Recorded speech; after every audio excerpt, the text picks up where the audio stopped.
All right, welcome. Do you want to come in? She's like her best. She thought you were class.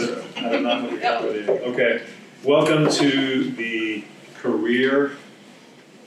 What's this called? COMM Alumni Career Panel? COMM Alumni Career Panel. CACPA, if you want to use the acronym. We are going to hear from 4 alumni of our department about the types of careers they're engaged in and what they do on a day-to-day basis and how they use their communication classes and curriculum and degrees in their current professions. I think each speaker is going to talk about their sort of work history, career history, and then we'll have time for Q&A at the end of that. We have to think like 5 minutes, 6 minutes each or something like that. I'll give you a wave or just don't go too long, I'll just put it that way. All right, so let me introduce our panelists all at once, and then we'll just start from that direction, Blake on down. So we're gonna have Blake Erin, who is a business analyst at Onyx CenterSource. Next we have Melisa Brown, who is Senior Director of University Relations at the University of North Texas. All right, then we got Sarah Switzer, Branding and Communications Specialist with LifePath Systems. And then Steve Newton, Head of Sales at TripTix. So we start with Blake to tell her story about her career and her journey, business journey. Tell you about my journey. So yeah, my name is Blake Erin. My pronouns are she and her.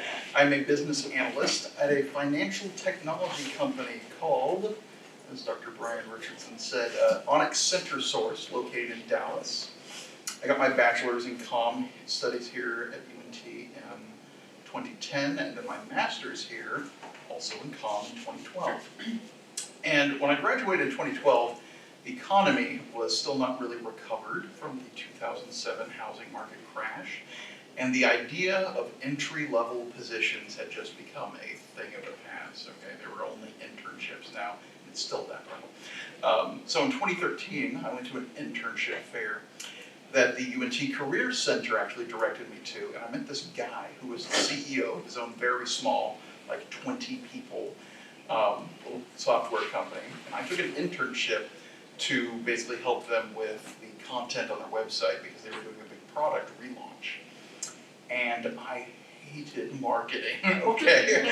I did not want to do marketing or sales. I had a counterpart who was very passionate about marketing. That was not me. But I learned how to work with those people, and I've been positioning myself to get a job as something adjacent to like a technical writer. I had like this portfolio of stuff I was making up. Technical writer, because I had taken COMM 3010, right, and I had done all these projects, my schooling for these big research papers, and towards the end of my internship, they actually opened a position for this thing called a business analyst. And that is a person who talks to clients who prospectively or have already agreed to purchase the software to use it. Figure out what they need the software to do, and then document all that stuff and work with software developers to build it. So during my internship, I actually demonstrated that I was a very effective writer and communicator, and I was interested in problem solving. Basically, I was a known quantity. They figured it was better to hire me than like some other rando they didn't know outside the company. And I actually turned out to be pretty good at it. I worked there for 9 years, and eventually the business and money just dried up completely. These things happen. And I took a job somewhere else with a referral from a friend who was another UNT alumnus, Derek Ziegler, who had been working with me there. And he had left that one company because they furloughed him during COVID lockdown. So his loss was my gain, really. I got him the job, so he returned the favor. The company I'm with now is awesome. So what do? I work in a discipline called product development. What we do is we develop new software products and we make them available to be used on the internet. Ideally, you'd be able to log in on your phone, but most of the time with these like business-to-business tools, you have to have a PC, like a console to actually do it with a big monitor and a keyboard. So these products in this case are like software applications and websites and portals that you log into that do various things. Whatever the company's selling, that's what they're making. Now, my current place, the software allows hotels to pay commissions for events to the travel agencies that bring them the business and all the bookings. And it's like PayPal, but with hotel reservations. And it's all about like making sure the travel agencies just get paid their commission. We're always adding new features, and I'm frequently talking with my direct boss and other folks at the company about the features we need. And I write documentation called, literally, stories that specify requirements for how we're going to build the new features of a product.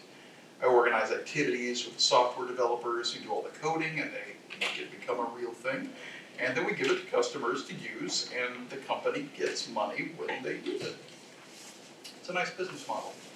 So really, there's not a part of my job where I'm not using the COMM degree. So when people are telling me what they need the software to do, I must engage in active listening and critical thinking. When I present my PowerPoints on the ever-present Zoom call, I am doing performance.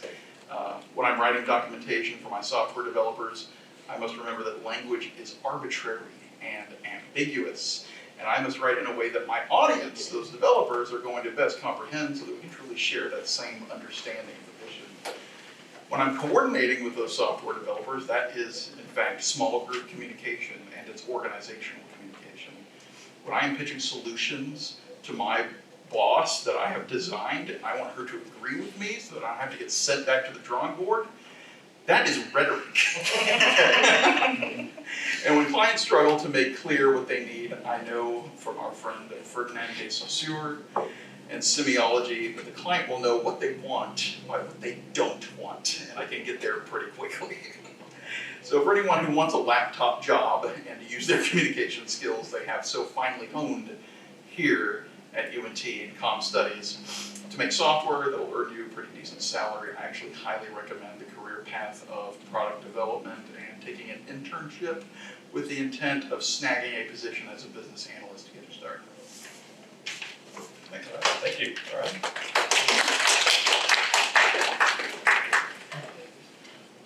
Yeah. When do you want when do you want milestones?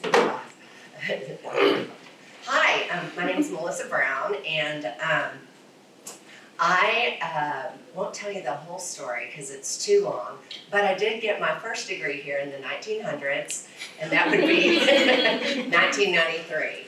And then I had a long career in the corporate world, working on disaster recovery plans for business units and business continuity plans and contingency plans. So like, what are we going to do if things go wrong? And so in that life, that was back when there were telephone companies with telephones and landlines. But in that life, I learned a lot. You know, I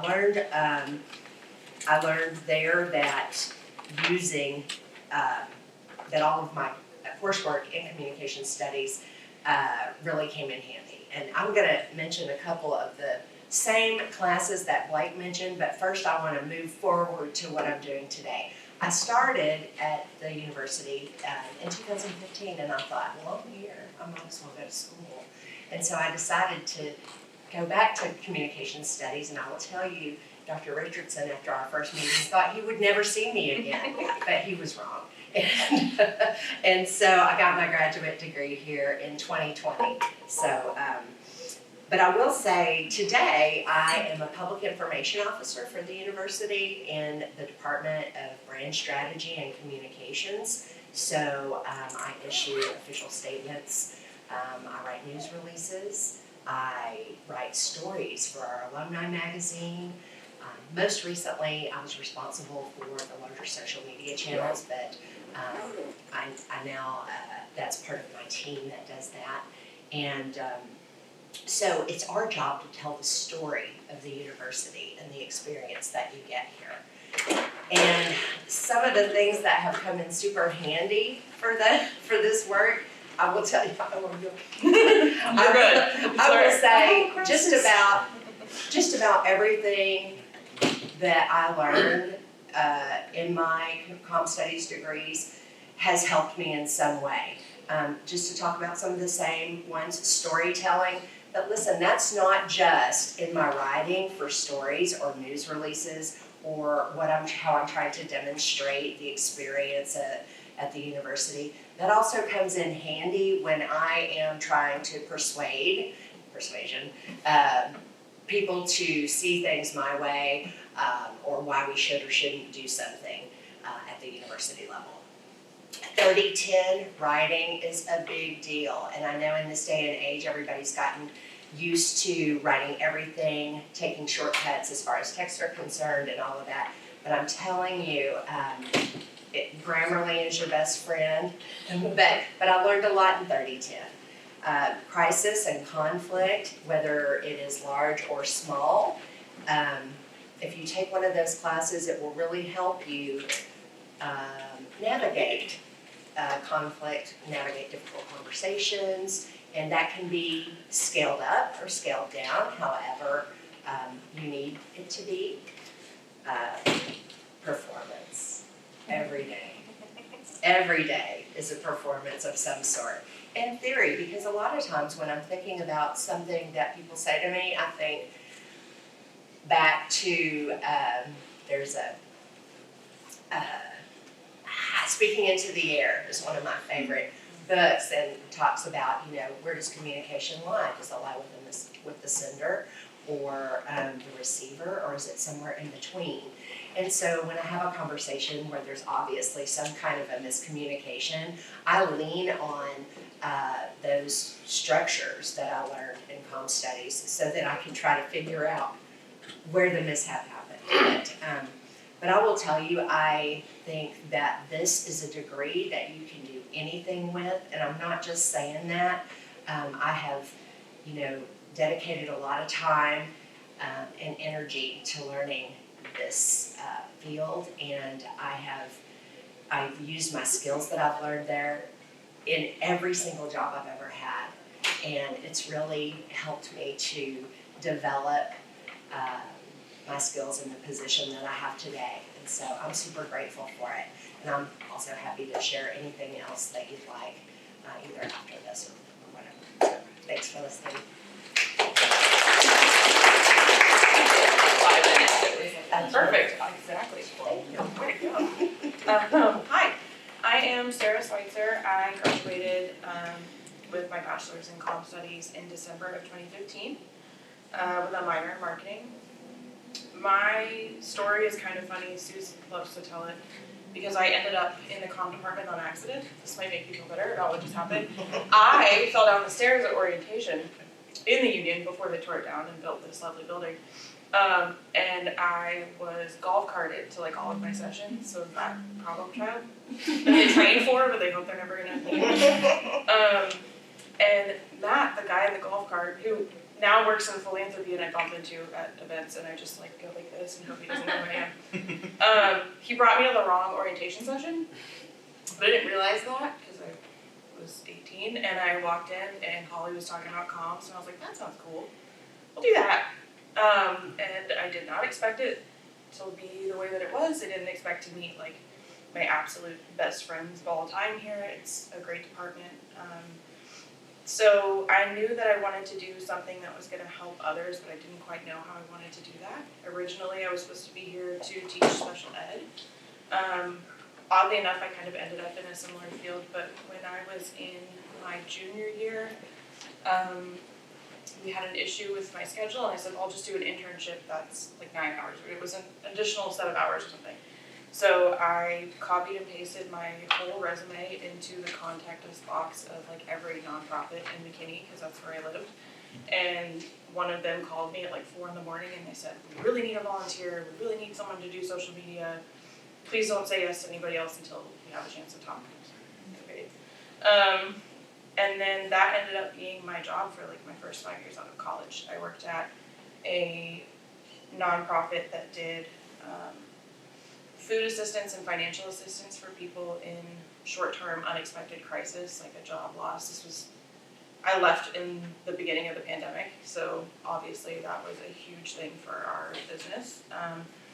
I started as the intern doing social media, and then when I left, I was the director of operations. It was a really, really tiny organization we had tons of turnover to the point where I think when I was writing my internship paper, I emailed Holly like really frantically because the director left and I didn't know what to do because I thought we were gonna go under before my internship ended, and I was like, what do I do? Do I still get credit? She's like, write about that. And I was like, okay. And then it just kind of turned into this whole other thing. I worked under 4 different directors with very different leadership styles. I worked with community volunteers and city leadership and had this really unique opportunity to get a feel for pretty much every aspect of our business, and really get to know community structure and things like that. So when I turned 26 and I still didn't have insurance because my tiny agency only had 2 people, I started looking again and I interviewed at a bunch of different places, and I found Life Path Systems, which was 2 blocks down the street, didn't even know it was there. And it is the Behavioral Health and Disabilities Authority for Collin County. So if you know anyone who has an intellectual or developmental disability, there are a lot of federal, state, and local supports for those people. But the wait list for Medicaid waivers and the things that you need to get group homes and things like that is about 20 years long. So if your kid is not on that list, pretty much in the first 3 years, you're gonna have a gap between transition services out of school and adulthood. So we do a lot of advocating for that side of our business, and then about 2/3 of what we do is behavioral health. So we work with mental illness, substance use disorder. We have tons of programs. We're a staff of about 600 people. And when I started, there was no comms team. There was one director of special projects who had been there 3 months shy of the whole length of the organization. It's like 35 years was here, I think. She had no idea what she was doing with that. She was in over her head, and I came in and started looking at branding for the first time. We do the internal and external comms for our organization, which is a beast.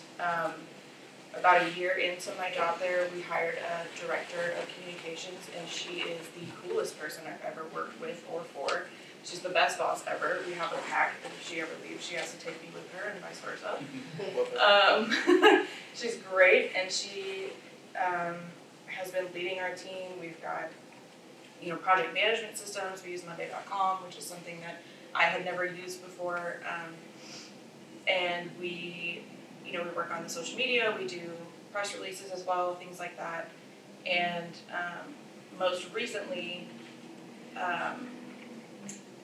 if you've heard about the Allen Premium Outlets mass shooting that happened almost a year ago exactly, our center being the local authority for disaster behavioral health, we were the ones that responded immediately to everybody who was present, first responders, shoppers, store employees, just the general community, and we had to work around the clock. I think Susan and I was talking about, like, when I was getting my degree, I never thought about the fact that I would have to write a press release about a mass shooting that happened like a block from where I grew up. Wild. Crazy experience. So we now have an employee who works specifically on a center that opened just for those people who were impacted, directly, indirectly. So lots of marketing, getting our information out there. But I really use my degree, like you said, in everything that I do. There's lots of persuasion. There's lots of bureaucratic red tape because our center is a nonprofit, but also kind of quasi-government, and we're funded by federal entities, state and local. So we answer to a lot of different groups who may or may not understand really the reality of what we do. So there's a lot of persuasion there. There's legislative advocacy, trying to get them to pay people who support individuals with disabilities. Like people who handle daily basic personal hygiene and needs are making like $10 an hour. So while we're not allowed to lobby because we are funded by different programs and we have a board that's placed by local leadership, we do have the opportunity to educate. So we do a lot of that. My team conducts outreach training because we have so many. Collin County is huge and growing really quickly. We go out and do lots of booths and events and things things like that. So our team trains a whole group of employees to go out and give good presentations and make good eye contact, use their nonverbals, respond in unexpected situations, things like that. I'm an open book. If you have any questions, please let me know. If you're looking for volunteer staff, especially if you're a commuter, you live in Collin County or in the area, I'm happy to help.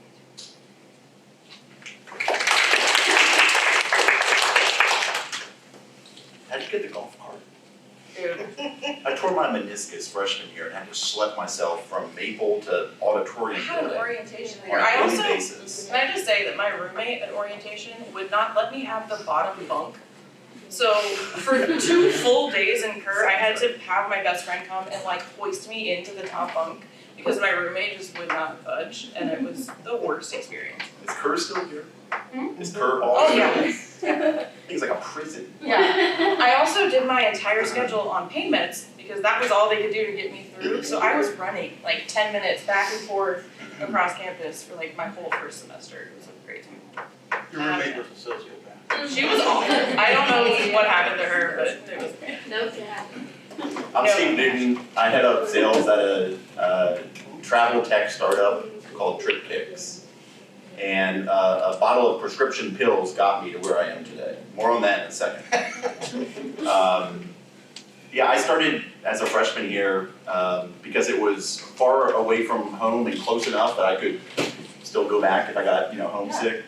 And when I first was trying to figure out what my degree would be freshman year, I wanted to somehow be in like marketing and graphic design and maybe like corporate communications, and I chose a degree as a freshman, which that's a lot of pressure in itself, and it was called communication design, and it's an art degree, and I didn't know it was an art degree until it was too late to change your schedule. So I did my first semester freshman year as an art major. I made straight D's and C's until the final project in Drawing 101, where we draw still life with pencils, and I'm actually really proud of that final drawing. It hangs on my mom's bathroom wall to this day. So I got an A on it, and then I found comm studies, and comm studies was more in line with what I wanted to do. I had no idea what I wanted to do throughout school, and then even when I graduated. But I was a full-time pharmacy technician at Walgreens. And I started that when I was in high school, and so I worked part-time and then full-time throughout school to pay the bills, pay my way. And so I graduated. I loved comm studies. I graduated, didn't have a clue what I wanted to do. I was working full-time at Walgreens, and one day I was on my shift, and by the way, if you ever go to a pharmacy, don't use the drive-through. You should always go inside. Save the drive-through for fast food restaurants, but don't use the drive-through. And somebody was trying to get their pain pills refilled, and it was refilled too soon. And so I had to tell this woman, sorry, but we can't fill the prescription, right? And she got so angry, she threw her pill bottle at my face, okay? Like, just point blank, hit me. I took a break, and I came back, and then I quit. Because I graduated, I had a 4-year degree that I was quite proud of. And I was trying to look for jobs as I was going to school, and then after I graduated, so that was the line. I quit, and then I became a full-time job hunter. I was looking for employment, and I did that for. I calculated I had 2 months of money saved up to live on, to pay rent. And that was before I realized student loans were actually due, I think, 90 days after you graduated, so that was challenging. But my first job was a very entry-level sales position for a Xerox company. I knew the owner of it was an alum. I met him, he liked me, he didn't think I'd succeed, but he said, I'm gonna give you a shot. And so I'm talking entry-level sales, selling Xerox, okay? The toughest thing I've ever done in my life. And it was a rough start, but after about a year, I was doing okay. After 2 years in sales, I got a promotion to a management position. Really good opportunity for somebody my age to get into sales management. It normally doesn't go that way. And again, my CEO was kind of giving me a shot.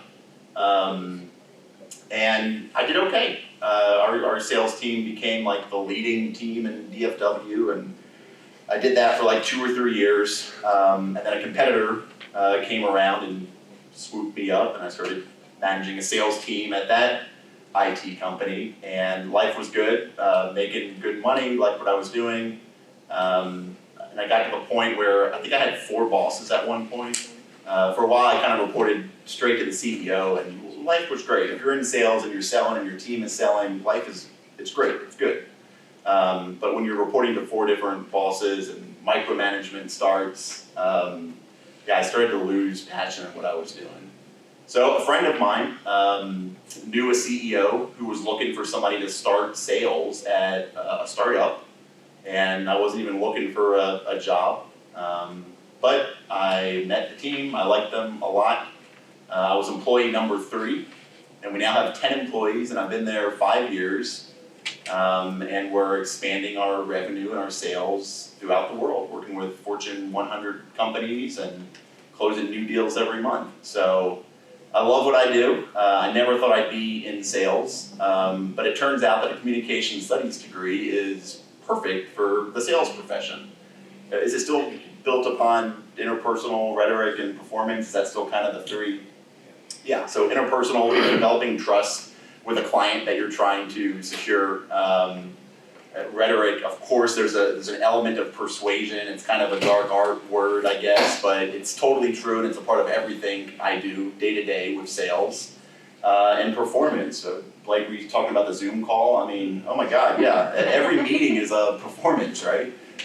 In trying to relate to people and develop trust and earn their business. So, had no idea that I would be a comm studies major. I loved it, and I applied, all components of that every day in sales. Never thought I'd be in sales. I knew I was going to get away from the Walgreens, pill tossing days. Where I'm at now, I love it. It's exciting. It's crazy. It's a startup, so there's lots of ups and downs, but definitely contribute where I'm at today to what I learned in all of my comm courses. So happy to talk more about that. All right. So, don't forget the applause. Thank you. All right, so how many of you want to get a job when you graduate? Okay. And how many of you are there's even a little bit of nervousness about how you go about getting that job, like you're not entirely, okay, good. So you're probably thinking, well, who can I talk to? Where can I get an expert to help me, navigate this uncertain path I'm about to be on? Well, you got 4 here. So as you think about the questions that are coming into your mind about like how do we get started, blah, blah, blah, what other questions you have, raise your hand and ask those questions, because we have 4 experts who can help you at the same degree. So what do you want to know from them? How do you want to pick their brains? What questions do you have about job searches, careers? And also go to the internship panel right after this, right? Internship panel, I think, is a 2-hour. It starts at 2. Okay, good. That's another opportunity at 2. And let me say something. Yes. So, I was scared to death when I graduated. You don't have to end up where you start out either. So, right, sometimes it's just about getting something so that you can get some experience in the business world or whatever sector you're going into. And then those types of things help you determine like what you like, what you don't like, and you can go from there. I started out in a call center, making $11 an hour in the 1900s. So. All right. Yeah, go ahead. My question would be like, how would I pick a company? Like, how would I know if this is a good fit for me and like I can thrive with this kind of company? Yeah, so how would you pick a company and how it's a good fit for you in terms of looking at culture, things like that?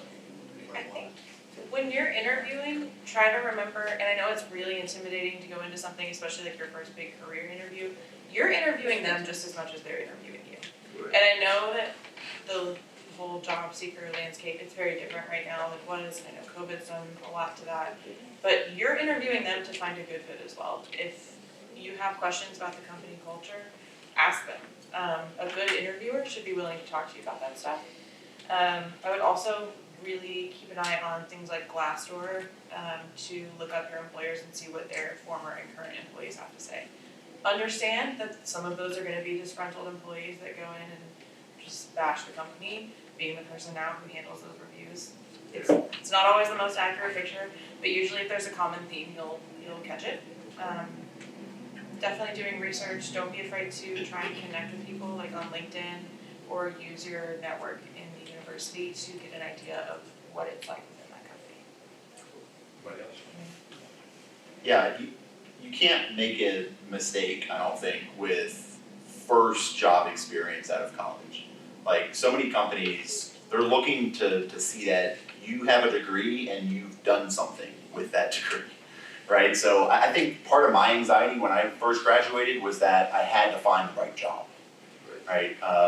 And in reality, like looking back, I've interviewed and I mean, it's been hundreds of people that are fresh out of college and they had that same anxiety that I had. And I think just understanding that as long as you can prove that you're able to keep a job and you're able to achieve what that company wants you to do, you're gonna be well on your way to finding the next opportunity that might be your dream job.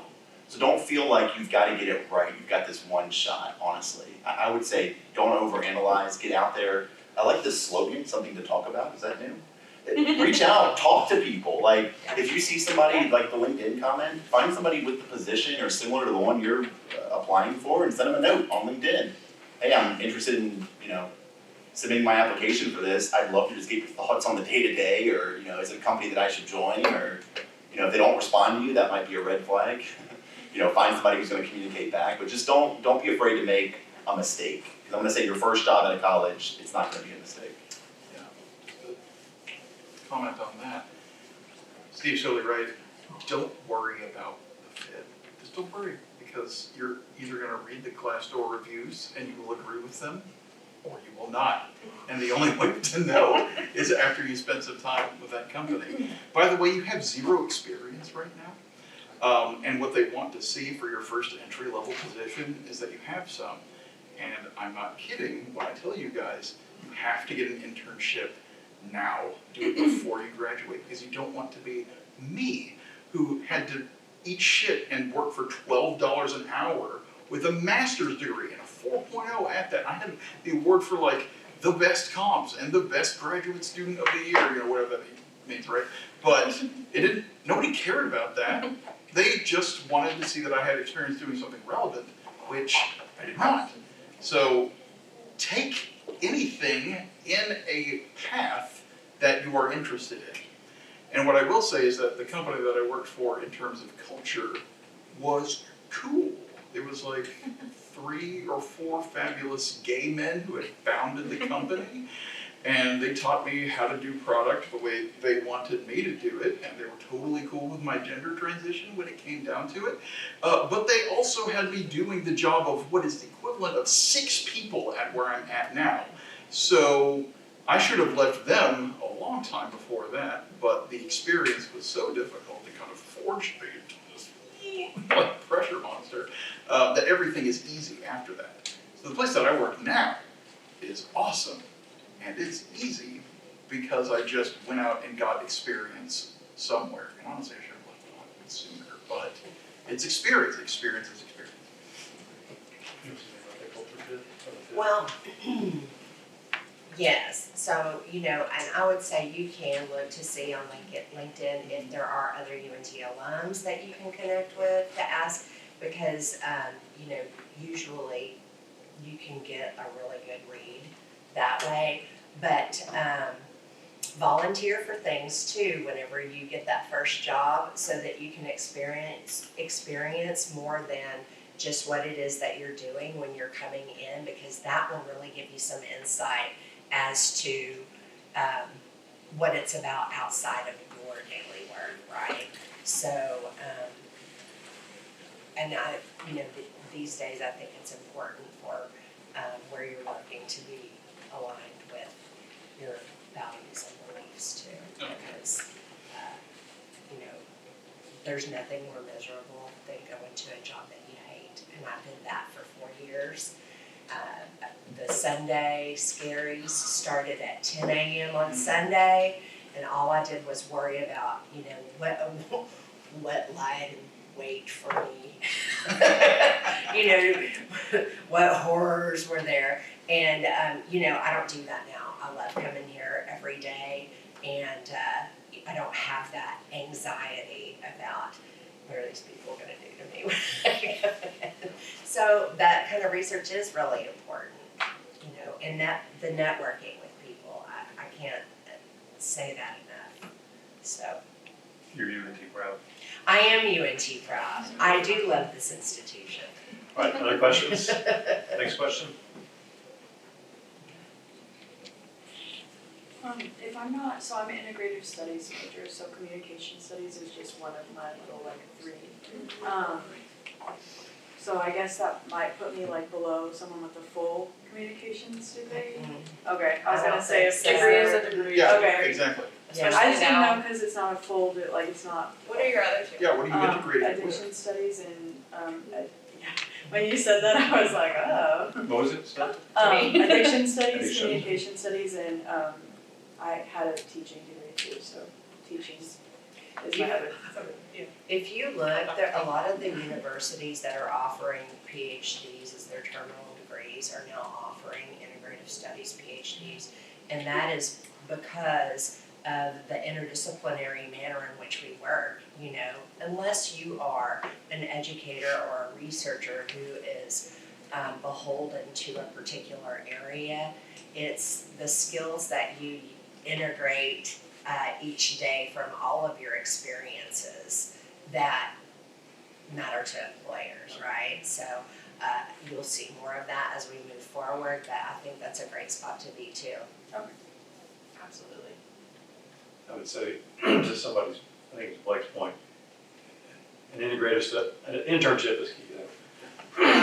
Internship is your opportunity to show that you have corporate experience or whatever, organizational experience. The skills you'll learn at the internship are critical, so in addition to whatever degree you get, the internship is a really good way to push you over help you stand out against competition, so to speak. Okay, all right, other questions? What other questions do you want to have of our panelists? Good questions. What are some of the courses or concepts from your undergrad, whether it's a theory or something like that, but some of the things you learned about that you find to be the most influential for how you approach your job or what you use in your job? Does that make sense? And kind of what are some of the things that you find yourself leaning on the most in your undergrad? When it comes down to it, the subject matter that you study in comm studies literally is not going to be the most relevant as much as the principles that undergird all of the work and kind of critical thinking that you do to do your research projects in there. So it's semiology and just the idea that, communication, I cannot encode something and shoot it at you so that you just get it right. I have to carefully craft my messages so that you and I are on the same page, and I have to check in and make sure that we get it. It's not about thinking that I can craft some kind of perfect message so that everyone will just understand it. It's that I must actually forge my communication in collaboration with another person and adapt and make adjustments so that we all do get it. That's incredibly important.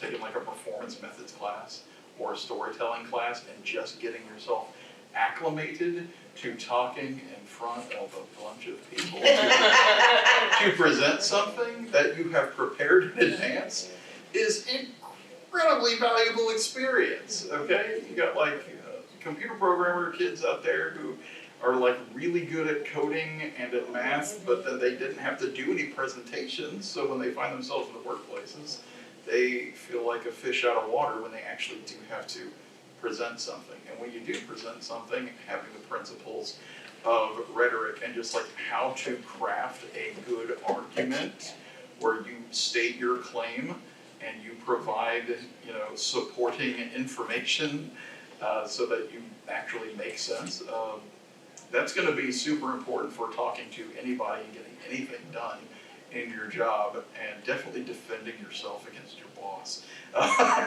Like, I can't say enough about the fundamentals, really.